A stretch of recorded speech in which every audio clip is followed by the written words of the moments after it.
Even if you just walk out. Very complicated agenda. Does it actually mean anything at all? Okay, this is right and wrong, but he doesn't actually follow it. We've been in a recession for a few years now.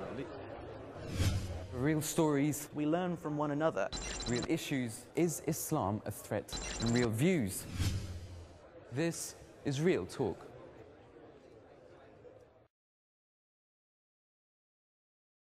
A'udhu billahi minash shaitanir rajeem. Bismillahir rahmanir rahim. I'd like to welcome you to a new episode of Real Talk. I'd like to welcome my studio audience, my esteemed panel of guests, and most of all, my dear viewers at home. Assalamu alaikum rahmatullahi wa barakatuhu. On today's program, what we're looking at is a very, very important issue. We're looking at how the present generation, the youth as it were, can in fact defend the person of the promised Messiah, Hazrat Mirza Ghulam Ahmad Qadiani alayhi salatu wassalam, defend the name of Islam, and in fact defend the Jamaat Ahmadiyya itself. Today with us we have Amir Safi Saab, editor of the Review of Religions. We have Jahangir Khan Saab, the head of the French desk, and we have Ibrahim Noonan Saab, the missionary in charge of Ireland.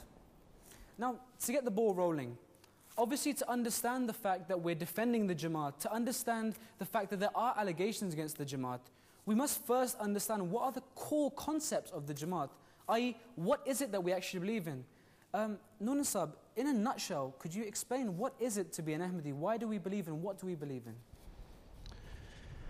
Well, for me it's very simple. What is an Ahmadi? An Ahmadi is that person or those people who first and foremost believe in the Quran, who follow the Sunnah of Hazrat Prophet Muhammad and actually who has completed the Sunnah. What I mean by completing the Sunnah, because Hazrat Prophet Muhammad mentioned that in the future Imam Mahdi al-Masih will come and all Muslims are waiting for him, so therefore we have completed. In fact, we are really Sunni in the true sense that we're following the Sunnah of the Holy Prophet Muhammad. So this is an Ahmadi. An Ahmadi is those people who believe in absolutely in Hazrat Prophet Muhammad and in the practicing of Islam. This is what an Ahmadi is. Okay, brilliant. Jahangir Khan Saab, a lot of people often say the fact that, well, we don't do tabligh for the purpose of the fact that we don't have enough knowledge. I mean, it's often said that, well, we'll let the muballighin do it, we'll let the murabbiyan do it, we'll let the ulama do it. So, obviously, at one sense, you can understand the fact if someone says, well, I'm not in a position to represent the Jamaat, so how can I in fact go out and do tabligh? What would you say to this? Well, I think every Muslim, not only Ahmadi Muslims, but every Muslim is told in the Quran that you have to go and call to the way of the Lord, to the way of Allah, with wisdom and in the best manner, with the best speech. So that's the duty of every Muslim. And anybody, as we've seen, we know hundreds of examples of people, thousands of examples even, of people who, even without any knowledge prior to having gone out into the field, they've been able to go and give the message of truth, because truth has its own intrinsic strengths, you see. And even if somebody is illiterate, that person can still close the mouth of very learned people who are not standing upon truth. And so nobody should fear to actually go and give the message of truth, because Allah is always on the side of those who are with truth. So if you are patient and you go and give the truth in a good way with wisdom, even if you lack the knowledge, you can do it. But having said that, of course, it always helps to know a bit more of the, what you're talking about. And so everyone should be encouraged, of course, to go out there and read and educate themselves. And there's so much, media out there that you can use these days to do so. So everyone can easily do that now. Okay, well, along with that, I mean, I'd like to go to the audience briefly on this. We've discussed the fact that we say there definitely is a need for knowledge in order to do successful tabligh. But the fact is that there is no hindrance of somebody going out to do tabligh, for the fact that Allah Ta'ala, as He has promised, is with those who believe. So when you're going out to propagate the message of Islam and Ahmadiyyat, then in fact God is with you no matter how much knowledge you have. So what are your views on this? Yes, please. The point I would like to make is that the acquisition of knowledge has never been made as easy as it is now. With the onset of technology, you can get verses of the Holy Quran direct to your phone, on the internet. So this should never be a hindrance, and it's one way in which you can, especially the youth, can increase their confidence, because the resources are at our fingertips. Okay, well, Amir Saab, there's a lot of talk about the Promised Messiah's philosophy of in fact spreading the message of Islam with the pen. So could you elaborate on this? What does this mean? What does it inculcate? I think what you have to see is that, as everybody is aware nowadays, in the media, in the books, Islam is being spoken about everywhere. Everywhere you look, Islam is being spoken about. And it's not just extremist people like Terry Jones who wanted to burn the Quran or burn the Quran. It's even so-called moderate Western intellectuals, out of ignorance, they also attack Islam. And the question is, how do Muslims respond? Some Muslims, they are extremists. They show their anger and they violently respond to this. Other Muslims, they are apologetic. They try to incorporate certain Western ideals. You can see this on different TV channels. To try and appease to the West, they try and incorporate certain things which are not Islamic, but are some Western things are fine, but some Western things are contrary to Islam, and they bring that in just to appease them. Some even abrogate the verses of the Holy Quran. Now in Ahmadiyya, it's the promised Messiah ﷺ, because he said that I have come purely in obedience to the Prophet Muhammad ﷺ. So although your question was that what did he bring? He did not bring anything new. What he said is that the Prophet Muhammad ﷺ had predicted that in the latter days, when the promised Messiah would come, he would end these kind of jihad of the sword.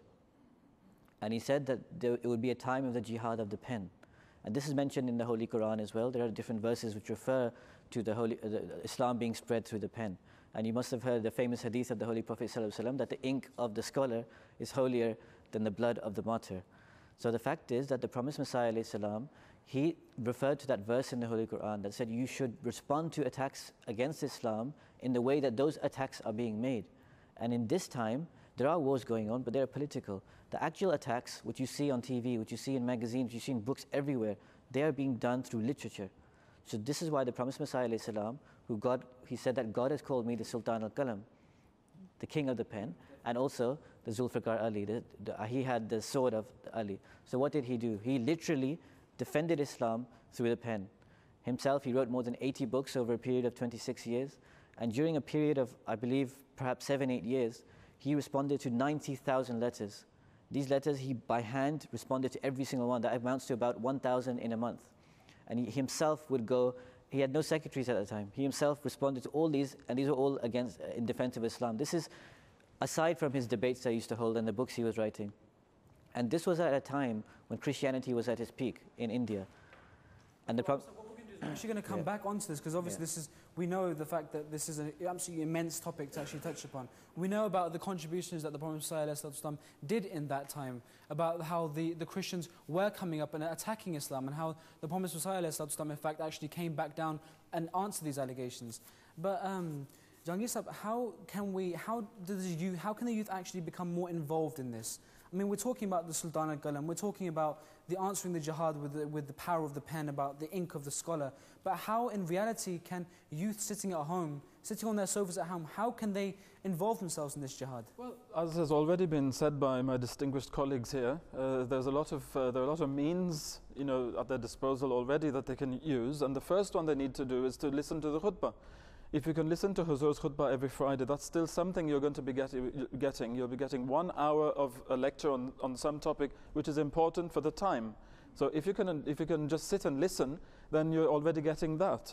Then you can always find the time to go out and go and explore what kind of allegations are being put out against the Jamaat there, and then go and see the answers that are being given. We have different forums, as some people say, for answering the allegations, and you can go and see the answers that are on there. We have so many websites, for the Jamaat. We have YouTube channels. We have so many things out there that they can actually use.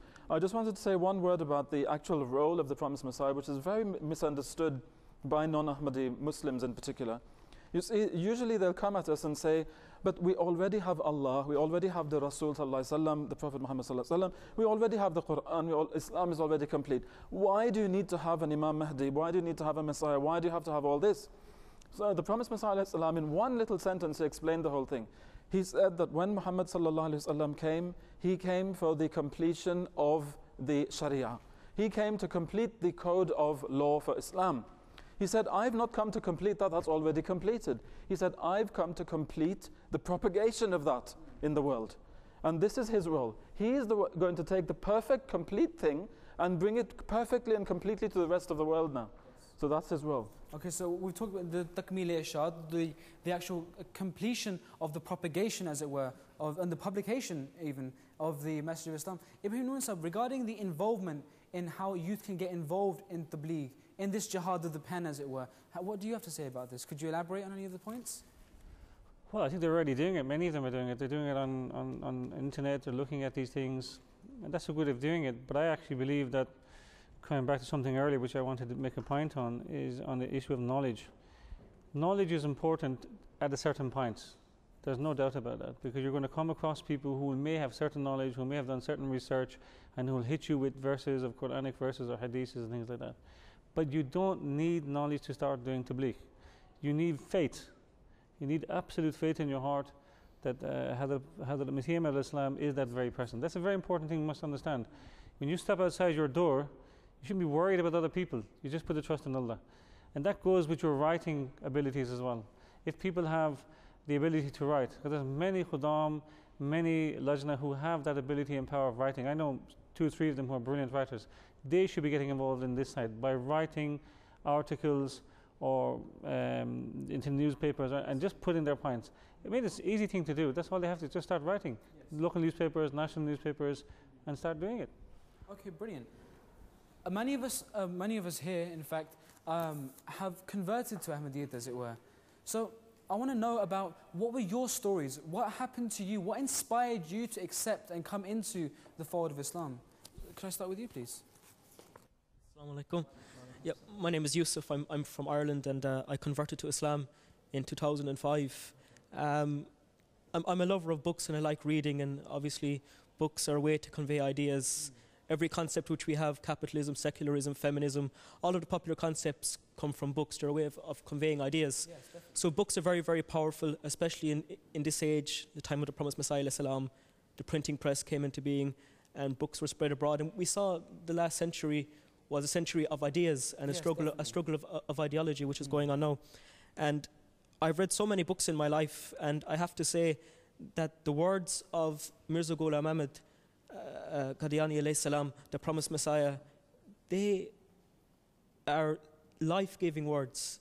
If you read his books, there is such a fountain of light and knowledge and truth which I have never come across in my life. His words can give life. There's a hadith that when the Mahdi comes, that his breath will bring people back to life.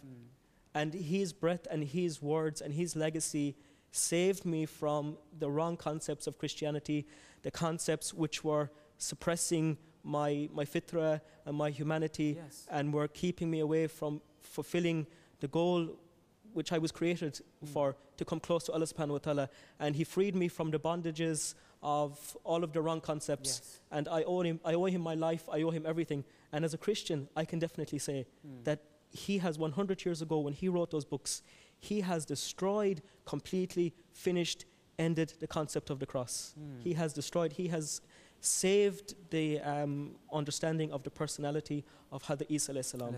He has done him such honor, and he has done him such a great service. And the Holy Prophet Muhammad sallallahu alaihi wasallam, our Lord, our Master, he has, no human being has been able to stand up and defend his name and defend his legacy. As the Prophet Yes, I see through his words the Holy Prophet ﷺ as if he is in front of my face. I can see into his eyes. I can see the beauty of his personality and character. So this is my humble expression. It's actually beautiful, the fact that my own father, in fact, converted from Catholicism to Ahmadiyyat at the age of 17.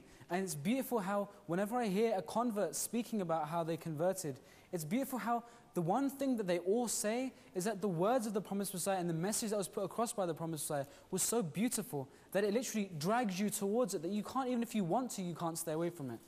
Can I get any more views, please? Yes, please. I mean, to be a contrarian, I was a vegetarian. So when I read the book of the promised Messiah, and it said, the vegetarian is weak, the man who eats meat is a lion, I found that kind of hard to deal with. But eventually, it was my weakness that took me longer to digest, rather like my vegetarian diet, took me longer to get to that point. And so I think that, I must admit that it's fascinating, beautiful, your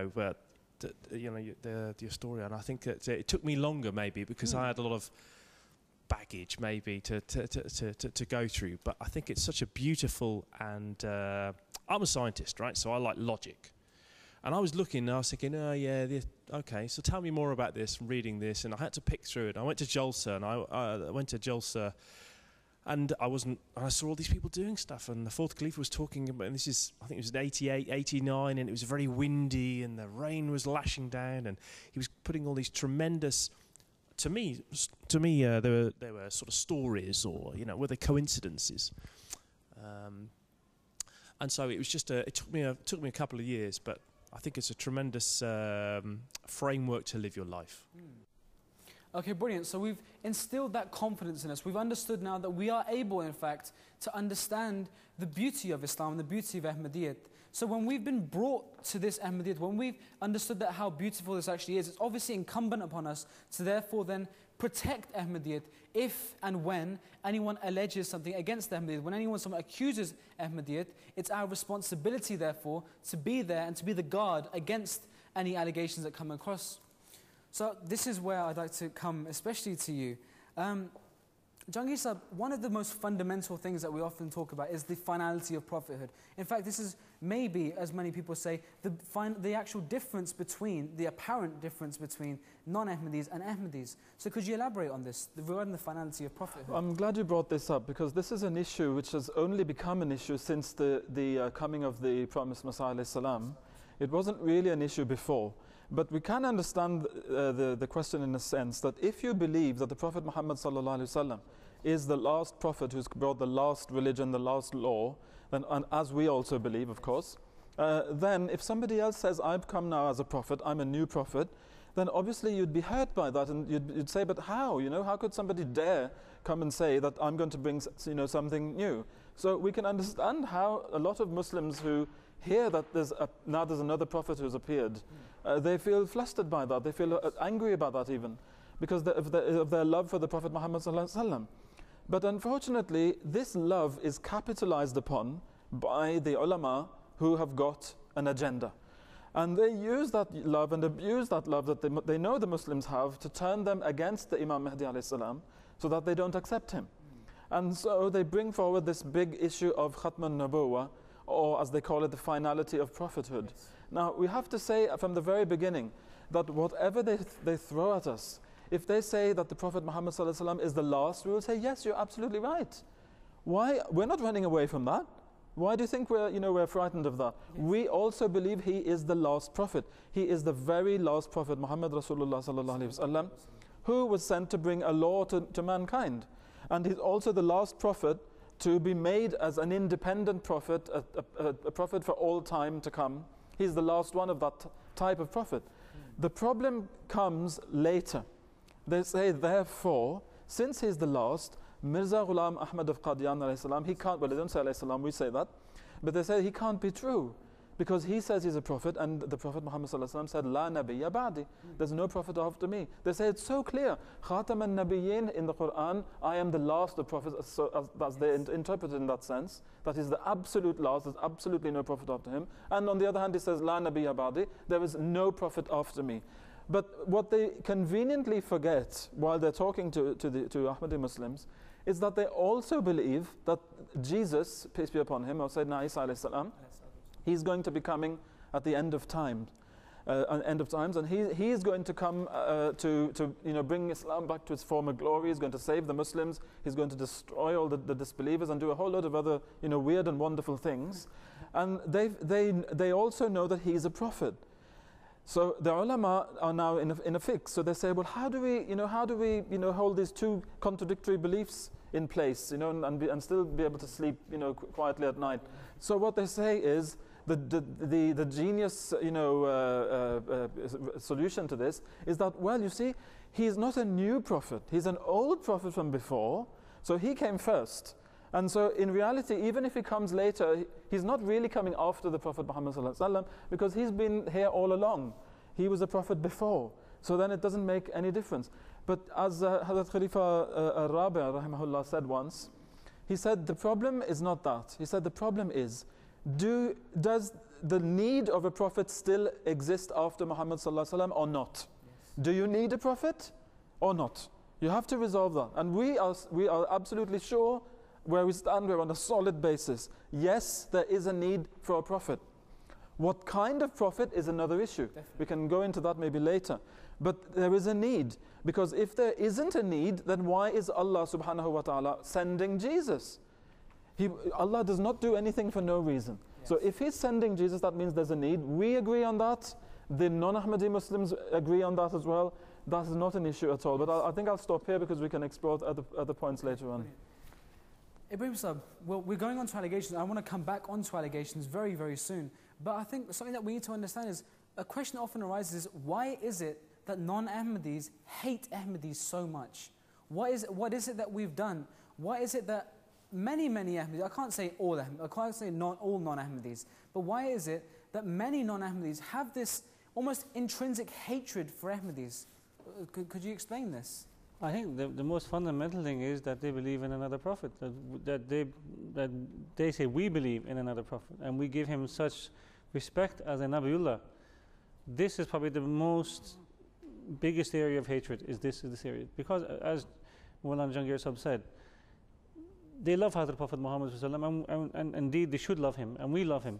They cannot bear for a second to even consider another prophet in any shape, in any form, even though they have brought this new ideology of Hazrat Isa Islam coming back. This is for me, in my dealings with them over the years and doing tabligh to them, the biggest thing is they say, look, Ibrahim, some of them say, because as you said, not all of them hate us, okay? We should be clear on that. We know they don't. There's many who do, many who don't. Many of them say, look, we don't have a problem with you as a Jamaat. We don't have a problem with you even calling you Muslims. But come on, a prophet, this thing we cannot accept. And this is where the hatred comes in. Yes. And it's been bred into them. You know, don't go near those Qadianis, don't go near those people. They believe in an independent prophet, he's a separate prophet. And this kind of hatred is there. I mean, it's very similar with Christianity and with the Jewish community. The Jewish people cannot conceive a prophet of Hazrat Musa alayhi salam. And the Christians, after Jesus, there's nobody. And but this is where the hatred is coming from this mostly, I would say, is where the biggest hatred is coming from. Nowhere else. Okay. There is little things which have come on later on, but this is the main focal point. Okay, brilliant. Well, this is understanding where in fact this hatred actually comes from.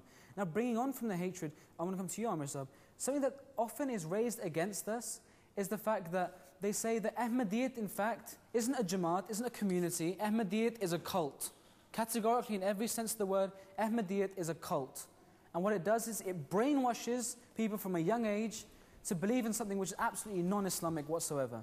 So, in fact, Ahmadiyyat has no basis in Islam or, in fact, in any other moral standing. In fact, Ahmadiyyat, all in all, in total, is a cult. What would you say to this?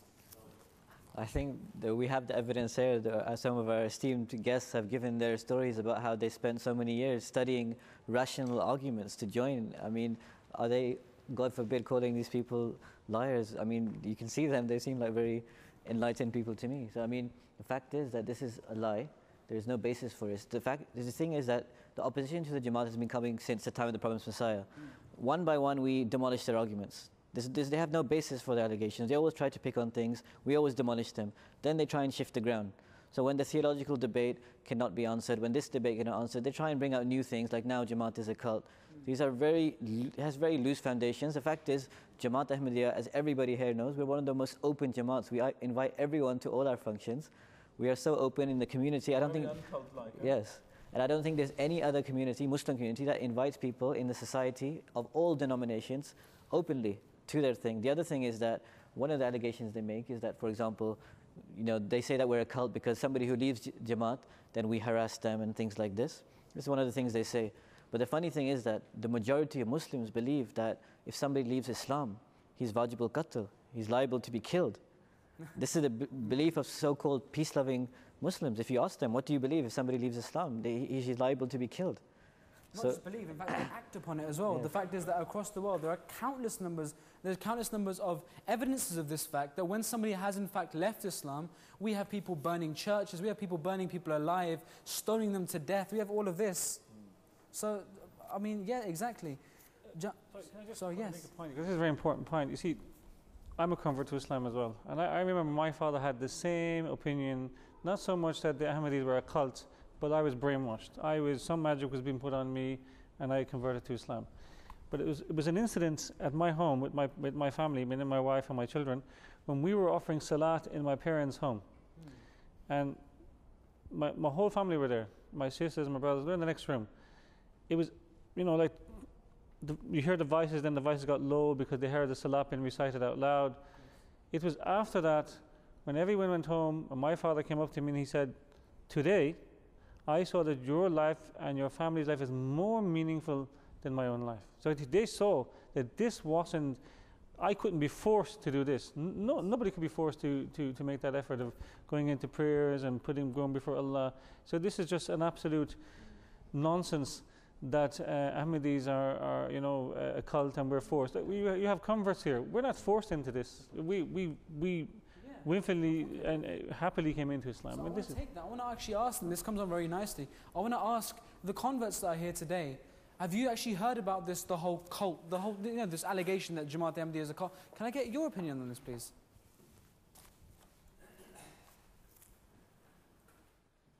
Assalamualaikum. I actually had quite the reverse of what you just described, of being forced into Islam. I actually started looking to Islam about 4 or 5 years ago, and I looked into it and researched it and met up with someone from the Ahmadiyya Jamaat for about 1.5 years before I did Bayat al-Jalsa in 2009. And I was given the form, and there was a few of my brothers who came along with me, and they sort of talked me up and said, he's very educated and sort of well respected, and etc. And it was presented to my regional emir, and he said no, he wouldn't accept my my conversion, my bet, because he felt that I was being pressured by some of the other people around me. It obviously wasn't being pressured into it. It was just they were enthusiastic, and I think their enthusiasm. I'm quite a quiet person by nature, so he actually said no, he wouldn't accept my bet. I had to go away, think about it, and come back on my own and present it. So it's just me rather than all the people that are I don't say encouraging me, but are enthusiastic about my dealings. Can we just clarify one thing for the benefit of the viewers at home? Just a categorical statement that were you in any way forced or pressured into becoming an Ahmadi? Not in the slightest. Not in the slightest. It was I probably not worth going into it too much, but I started looking into Islam and Ahmadiyyat to convince myself that it wasn't for me, because a friend of mine who I'd known for 15 years at the time, he had converted, and it was a best friend of mine, and I'd known him all my life. And it was something, when people say I converted to Islam or Christianity, it's often, they don't seem, I don't want to say they don't seem very normal, but they seem to be quite extreme in one way or another. So I kind of leave them to it and say, if that's what you want to do, that's fine. But it was only the fact that I knew that I had known this guy for so long, and we grew up together. So I started looking into it to find out more about what he had converted to, and to justify that it wasn't for me. And the more and more I looked into it, especially the Jesus thing, I looked into that, and I'd never been fully convinced about it. But the evidence and the some of the pamphlets and booklets that I was given were just so clear and defined and concise that it was like, well, this is what I already believe. Yeah. So it's just a reiteration on what you already believe. Yeah. So brilliant. I don't like the idea of a reversion to Islam. Okay. But it really felt like that. So. Brilliant. Okay. Fair enough. An interlingual channel promoting interfaith dialogue, worldwide, live and interactive, on satellite television and the internet. This is MTA International.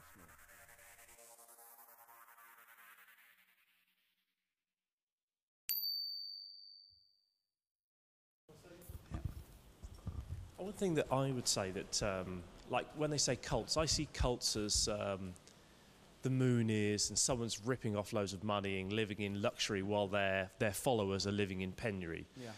Now, if you go to Fajr prayer, our head of our faith, is leading the prayers, and he's doing it at 3:45 or 4 o'clock in the morning. And I think that's, that's the acid test to me. If it's got to be some cult to get everyone to go along, and I just don't think it's appropriate. I think that our example is what wins. I mean, for some people, the pen and stuff like that, they don't feel motivated, but all they can be is the best person they can be, and in their work and in their environment, if they're the highlight and the best example, I think that's what we should try and do. Even if people could say, well, I don't want to go on a load of blogs, I don't really feel confident going on a tabligh store. Just be a real shining light in your life. Do your own thing, basically. However you feel comfortable, do it. I think it's very hard. Mashallah, we've got some fantastic examples, and eloquent, and and sometimes we're brave and we go out and do stuff. But other people, we're just so different. Everyone's so different. You've got to find your best way to get the results. Okay, brilliant. And another allegation that actually is sent against the Jamaat is the fact that the idea of janda, that the janda is a compulsory tax almost on people, where the money will be taken, financial standings will be taken from the members of the community, put into the pocket of this greedy old man, and then used for the purpose of the Jamaat. So where does this actually come from? Ibrahim Nunisab. Well, I think the first thing we have to establish, is it Islamic? Yes. This is the first thing, because this is one of their allegations, that it's an innovation, it's bid'ah. Yes. And this is absolutely wrong. You will find over 47 ayats of Quran which talk about spending the cause of Allah, whatever Allah has provided for you, spend it in His cause. I mean, this is the first thing. The second thing, the Prophet Muhammad himself said to spend in the cause of Allah. So that's following his sunnah. So this is absolutely Islamic. It's not Islamic, it's not a bid'ah, it's not un-Islamic, I should say, sorry. It's not bid'ah, it's not innovation. So this is the first thing, whoever these people are, whoever these people making these allegations against the Jamaat Ahmadiyya, that Hazrat Masih Maud alayhi salam made an innovation. This is absolutely wrong. All prophets of God have started some new initiation during their lifetime. Even Hazrat Prophet Muhammad sallallahu alaihi wasallam, the fitrina for Eid, Ramadan, is not mentioned in Quran. This is something Hazrat Prophet Muhammad initiated. So, if, as he is, Hazrat Muhammad of Qadian is Imam Mahdi, surely, being a Nabiullah, he has every right to initiate any scheme which is based on the Quran, based on the Sunnah, and the practice of Hazrat Prophet Muhammad, and that is exactly what it is. So it is simply Islamic, and in line with what Allah has asked us to do, what the Holy Prophet has told us to do, that all members of Islam should contribute in some way to the cause of Islam. That's what it is. Okay. Well, we see, for example, we're looking at the janda, we see that there's a system in which money is actually collected from the people on the precepts of the example of the Prophet Muhammad using the references of the Quran, Hadith and Sunnah. But the question that then comes about is the fact that when we see, Jahangir, I would like to point this towards you in fact, that we see the different mosques, the different Muslim practices that go along. We see mosques are being built in great numbers around the world. Where does this money come from? Where do these mullahs or maulvis, as the colloquial term usually goes, how are these mullahs and maulvis actually paid? Where did their finance come from? There were three different ways you could say. Sometimes they're sponsored by different Muslim states. That happens. And another way that they do it is there are a lot of ulama who like to come to the mosque and make a very emotional appeal to the people. And they'll spread out a sheet in front of them and say, now we need to build a mosque, so all of you contribute. And so people will be throwing money onto it. Many a time that money goes missing, and there were so many cases and instances of this happening, of imams coming and taking money, thousands, and disappearing, because there is no system. So there's no receipt being issued. Nothing is clear. But there is another method which Muslims in the UK and around the civilized world, where religions are sponsored by the state, they receive sponsorship by the state. Muslims are all benefiting from that, except for the Jamaat al-Islamiyya al-Ahmadiyya. This is the only Jamaat which refuses to take money from different governments around the world as subventions or allowances or anything like that. But I know for a fact, for example, when I went to Palestine recently, I was told that all the imams, whether they're Sunnis or Shias or Sufis or whatever they are paid their salaries by the state of Israel. Can you imagine? And then they come and tell us, oh, you're the agents of Israel. Is this a proven thing? I mean, this is a proven fact. Is it proven? This is proven. There's another case, for example, in 2008, in the country where my father comes from, Mauritius, for the centenary celebrations that we held there. We invited our Jamaat invited the President of the Republic there, and he's a Hindu. And he made a speech and said that I launch an appeal to all religious communities out there in Mauritius that you should be like the Ahmadis because they don't take a penny from us. But you are bleeding us, you're taking all our money. And said, I myself am a Hindu and I'm very ashamed to say that my own Hindu community takes so much money from us that I have to say that I'm ashamed. Yes. They said that the Ahmadis, not only they don't take from us, they give to us in our charitable schemes. They give us money, they contribute to us. So all religions should be like them. So this goes to show that and in the UK it's the same. There are more than 1,000 different Muslim associations here in the UK. All of them are claiming their right to get subventions from the government, except for the Jamaat Ahmadiyya. But then they say, oh, you're British agents. We're also CIA agents, we're KGB agents, we're Mossad agents, we're India's agents as well when it comes between India and Pakistan. We're the agents of all the enemies apparently of Islam that they perceive to be enemies. But at the same time, they're taking their money, you see? So this is the very unfair stance. And so like you said, actually we're in the right, and we have nothing to reproach ourselves, actually. They're coming at us with things that we can turn against them. But in their blindness and in their haste to attack us, they don't even see what they've got. Like Jesus said, how can you attack somebody and look for the straw in his eye when you've got a big, you've got a pillar in yours, They don't see that.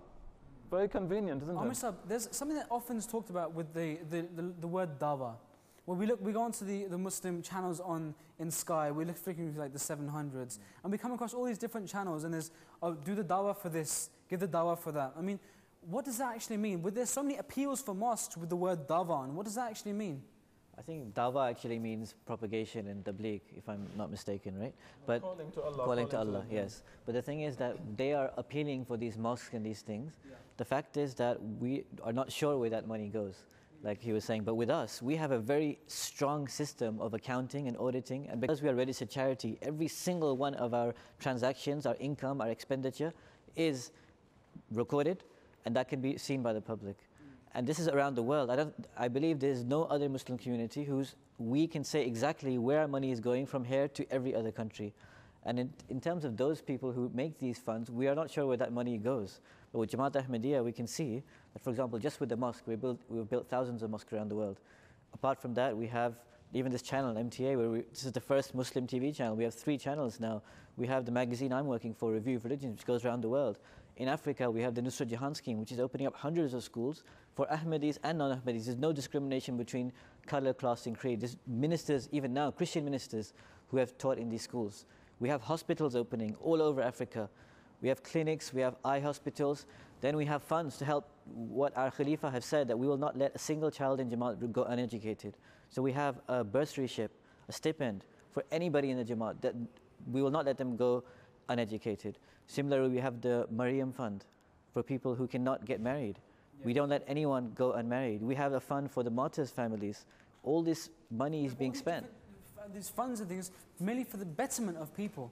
And because of the fact that we are a registered charity, as was quite rightly said, every single penny that's collected and spent is actually shown, and the public can actually see this. I guess yes, you have something to add. I had just a little point to add. There's that part of the allegation against us that okay, fine, you're collecting money, you're organizing it, it's all clear, all audited and all, very nice.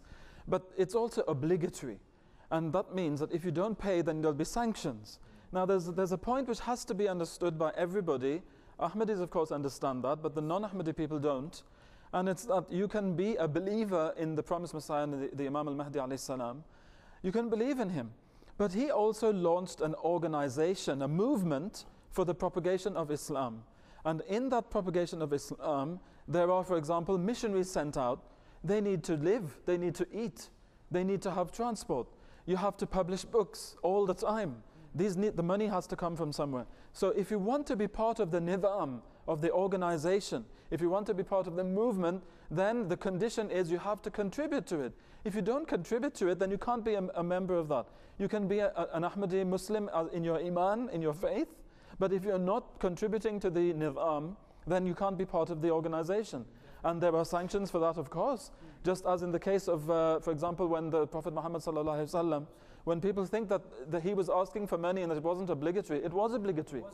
When he had to launch these, for example, expeditions, when people had breached the trust between them and the Muslims, when they had killed Muslims, unjustly, he had to go and retaliate. And when he did that, for example, in the case of, as Amir is reminding me, the Battle of Tabuk, he gave them a full month to prepare. He said every able-bodied male member of Medina has to take part in this expedition. He gave them a full month because it was going to happen in the height of summer, at the height of summer, and it was going to be very difficult. Usually he'd say 2 or 3 days in advance, but this time he said a full month in advance. He said, you get your mounts ready, your armor ready, everything you need, and we have to go. All your food, all your supplies, you have to get them. And there were 3 companions who did not do that out of laziness. One of them, Ka'b ibn Malik radiallahu anhu, he said that I kept putting it for the morrow. Oh, I'll do it tomorrow, I'll do it tomorrow. And then the day came and they all left and he had nothing. So when they came back, the Prophet Muhammad sallallahu alaihi wasallam said, now that's for those who think that contributing in the way of Allah is not obligatory. When it comes to the nidam, that was the organization of Islam. That wasn't the belief of Islam. You can still be a Muslim, you can believe in the Prophet Muhammad sallallahu alaihi wasallam, but are you part of the organization? If you don't contribute, then there'll be sanctions. So what he did, he said, where are those people? Bring them to me who didn't take part. So there were many hypocrites who came and they said, oh, this happened to me, I wasn't well. He said, okay, go. No problem. But when those 3 companions came, they were true in their nature. So they said, we were never better and in better health than when you left. We have no excuse. So he instituted a total social boycott on them, which lasted for 50 full days until Allah accepted their repentance and revealed a verse to say that He'd accepted it actually. He even told them their wives to separate themselves from them, as long as that's going to go on. Nobody would answer their salam in the streets. Nobody would speak to them. Nobody would interact with them. That was a punishment. And that's because they did not contribute, because it was obligatory. That's for the nidam, that's for the organization. But the Muslims, you see, they've forgotten all these things now. They've long forgotten all those things back in the past. We are living them again today. And so all these things have become alive for us again today. It's a revival. Ibrahim, briefly, do you have anything else to add? Just something, this is a very important point which Jahangir Sahib has mentioned. We have Khalifatul Masih. And these people cannot conceive for a second the love that we have for him. Yes. They just cannot conceive it. For us, he is not just an ordinary man in the sense that he is appointed by Allah subhanahu wa ta'ala. So it is impossible for me, and this happened to me, and I'm sure it happened to Jahangir and many other people. I remember during the time I had the Khalifat al-Masih Rabi rahmatullah, when a Shia brother was abusing him in one question and session. I was eating up inside. I really wanted, but I couldn't. I'm Ahmadi, I'm not allowed to do that. So can you imagine if someone who's claiming to be an Ahmadi and who's claiming to believe in Hazrat Masih Maud Islam and who's claiming to be obedient to Khilafat, and suddenly then for no reason kept giving excuses, not contributing and not helping, that we won't feel this in our hearts? Not that we hate him, but we just will feel it in our heart that how can you possibly be doing this if you claim to believe? This is the thing. It is for the believers. If they believe, they will be obedient. Obedience is a very important part. Islam means peace and obedience. Yes. So this is the thing. This is very important that we should understand this. Our obedience is just to be obedient to the Khalif of the time, and that's what we are. Alhamdulillah. Cool. There's just one final little point to add on to what you just said. This love of the Khilafah, this is so important. You see, those who understand that, they're ready to give everything. They don't just think of, let me contribute a little bit every month. Abu Bakr as-Siddiq radiallahu anhu, he knew what kind of sacrifices the Prophet Muhammad sallallahu alaihi wasallam was making for Islam. He sacrificed his sleep, his family life, his pleasures, his leisure, everything. He was in pain because he wanted the message to come forward so that we could benefit from it. So when he called that I need funds, for some particular purpose, he came with everything that he had in his house. And the Prophet sallallahu alaihi wasallam said, did you leave anything at home? He said, I left the name of Allah and his messenger at home. That's enough for us. Because he had that love, you see. Now when we see the Khalifa, like for example when Kaleem Sahib said a little earlier, that the acid test is to see if this is a cult, why is the leader the one who is giving the most sacrifices of all, making the most of all? He's giving all his time is spent in the office, visiting people, talking to them, writing letters, answering to thousands and thousands. The Promised Messiah answered 90,000 letters. The Khulafa these days, they're replying to that many letters in just a few months. Just a few months, exactly. And having to sign every one of them and writing some of their own hands as well. And so when we see that, now how can we say that we do not want to, after all those sacrifices this person has made and is making every single day, and it's hardly sleeping every day, maybe 2-3 hours, maybe less. Sometimes they don't even sleep, that I know for a fact.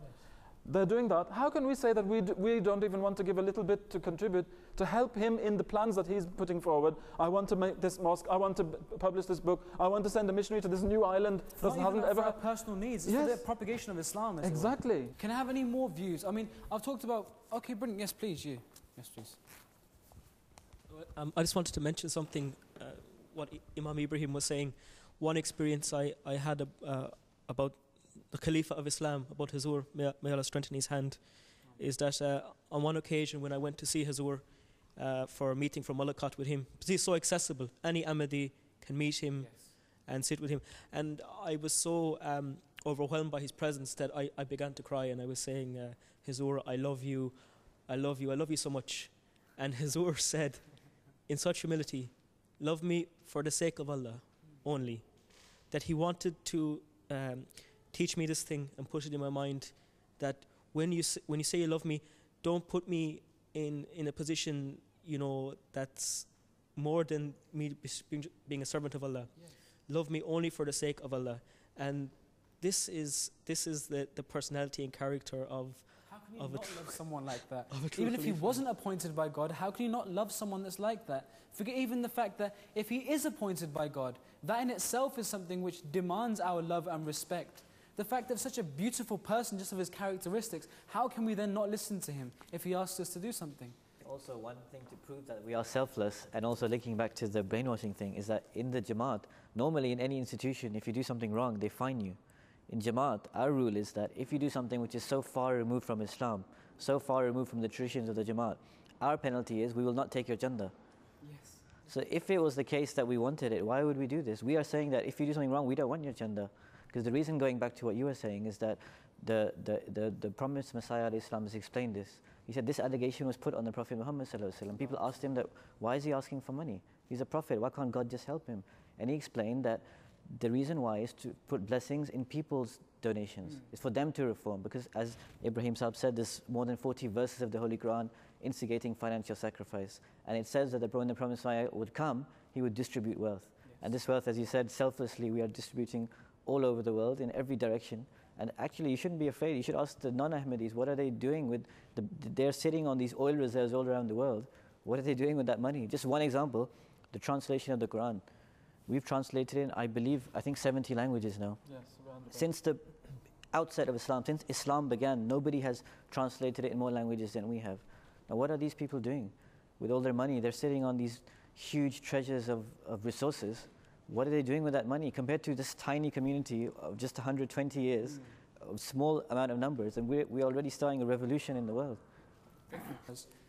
Okay, sorry, can I get, yes please, I want to get some of the opinions and the views of some of the people that haven't talked yet. I want to get the ideas of flowing from everyone's minds. Yes please. Just a case in point, an example that comes to mind is, many of you will have seen that the non-MDs, the burning of the poppy, yes, that they've done recently, but also our own youth wing of our organisation have raised funds for the Royal British Legion. Exactly. So it just goes to show how, you can see the clear, one side is clearly against, and whilst the judges by our deeds and our actions, exactly, yeah, not by what a third person or somebody else has told you. Definitely, just brilliant point there. Yes, please. Assalamu alaikum wa rahmatullah. Regarding the issue of chanda, Hazur's actually pointed out before that in one of his khutbahs that he would rather you did make no contribution if the wages that you gained were impure. So if these allegations that we are taxed unfairly or unduly were true, then why would our leader, our Khalifa, say something like that? I mean, this is more forceful than anything else. I mean, upon his appointment, I was, mashallah, lucky to be there. And I think, in fact, I can't remember the instance, but recently it was brought to my mind again. Whilst we were waiting outside Fazl Mosque for the announcement, I think once he was announced as Huzur, he actually said, everyone sit. And if you were actually lucky to be there, you sat down.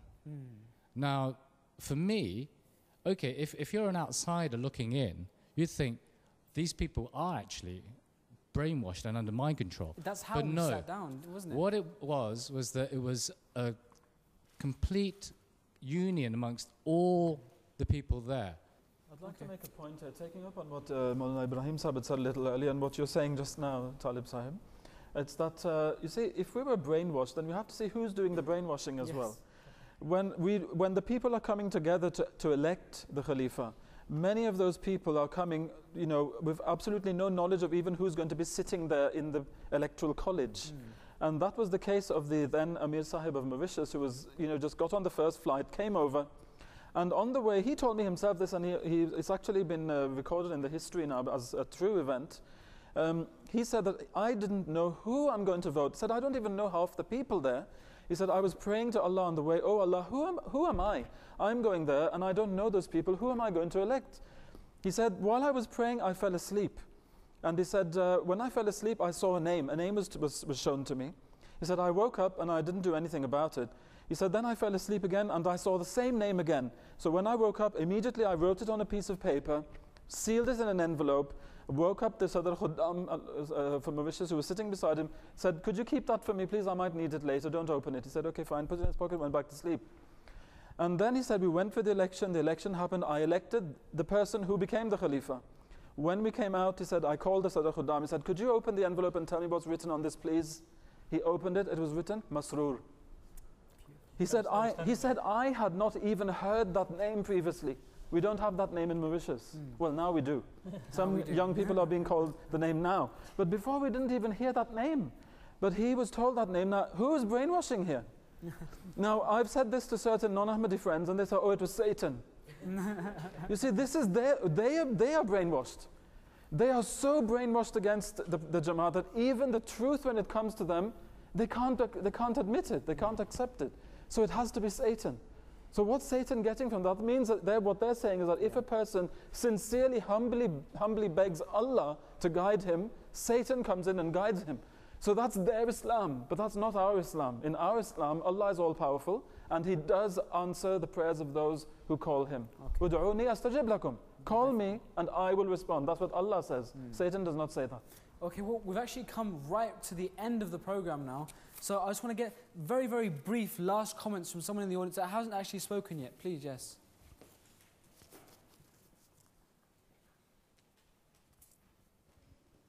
Assalamualaikum. I'd just like to briefly mention that on my road to Ahmadiyya, the message that I basically got was the slogan that the community uses: love for all, you know, hatred for none. Hatred for none. And how can people say that we're a cult when we're, you know, producing this message and projecting this message in charities, in functions, events, and in Tabligh across the world? Yes. And, you know, if we use that message continuously, then people are across, non-Ahmadis, normal Muslims, they're going to get the message, and we're just going to grow and grow as a community. And no matter how much hatred, no matter how much prosecution we face, we're always going to stay steadfast in front of Allah and with our brothers and sisters. Inshallah, inshallah. Okay, cool. I'd like to wrap up the program now, because the fact, well, obviously, we've got so much to talk about, and yet so little time. So inshallah, what we're doing now is the fact that this is the first part of a special two-part series regarding the allegations against the Jamaat. So in this program, we've talked a little bit about some of the allegations, some of the mindsets, the perspectives that have come regarding Tabligh, regarding people joining Ahmadiyyat, before joining Ahmadiyyat and after Ahmadiyyat. And what we'll do again in a future program is again pick up on this and talk a little bit more regarding this. So can I just have some last final notes from the panelists, please, Ibrahim Noon Sahib? I mean, for me, it's a simple case that for our own youths at the moment, they should not be listening to any, bad words being said about us. They should just ignore them. They should when I say ignore them, what I mean by that is they should listen, but not be afraid to go and investigate, read our books. We have lots of literature which gives all the answers. you know, when I was a Khadim and many years ago, when before internet came, before Facebook came, I had to read books. Yes. Okay, that's what I done. That's how I got my knowledge, and that's what I would tell them: read as many books as they can. Like, there's 2 books by Naim Osman who answers all the allegations. Yeah. There's some new allegations. Chanda Amma is a new allegation, but most of them are very similar. That's my only advice. You should read them and not get perplexed by these people. And so always have that thing in mind that we have the truth, we have the defenses that we need. So yes, definitely. Jangir Sahib, yes, please. We should be like the promised Messiah. I'm just echoing what my brother Ibrahim has said here. He said that if somebody comes and sits down in front of me and abuses me and abuses me and abuses me until he's tired and he can't abuse me anymore, I can take it and it will be nothing to me. And it actually did happen. Somebody came and sat and started abusing him, and the companions, as you can imagine, they were wanting to go for him.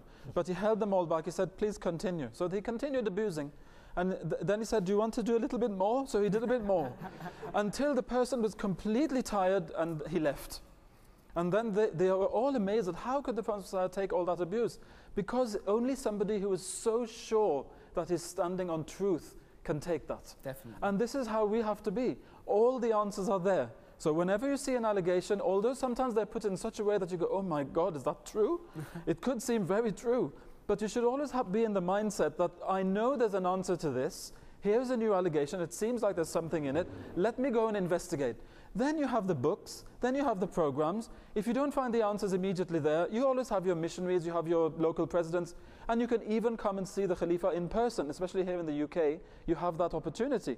And he will give you an answer, and you can be guaranteed to be satisfied. This is why I'm happy I'm an Ahmadi. Some people, they ask me sometimes, why are you know, did you not ever study? Is it because you were born an Ahmadi? My mother was a convert. My grandmother on my father's side was a convert, but I was born Ahmadi. So I say no. I say because I know that whatever questions ever arise in my mind or which are thrown at me, I know that I'm going to get the answers for them because I always do. Yes. I always get the answers. And so I'm absolutely satisfied where I am. Definitely. Alhamdulillah. Brilliant. Amir Sahib, any last comments? I think one of our esteemed guests, a few of you have alluded to the election of Khilafat. And the first thing Hazur said after he became the Khalifa was pray, pray, pray. And the Promised Messiah ﷺ said, if people are making allegations, there is a whole sort of rationality, logic you can present. But one of the ways to establish whether he is true or not is to pray.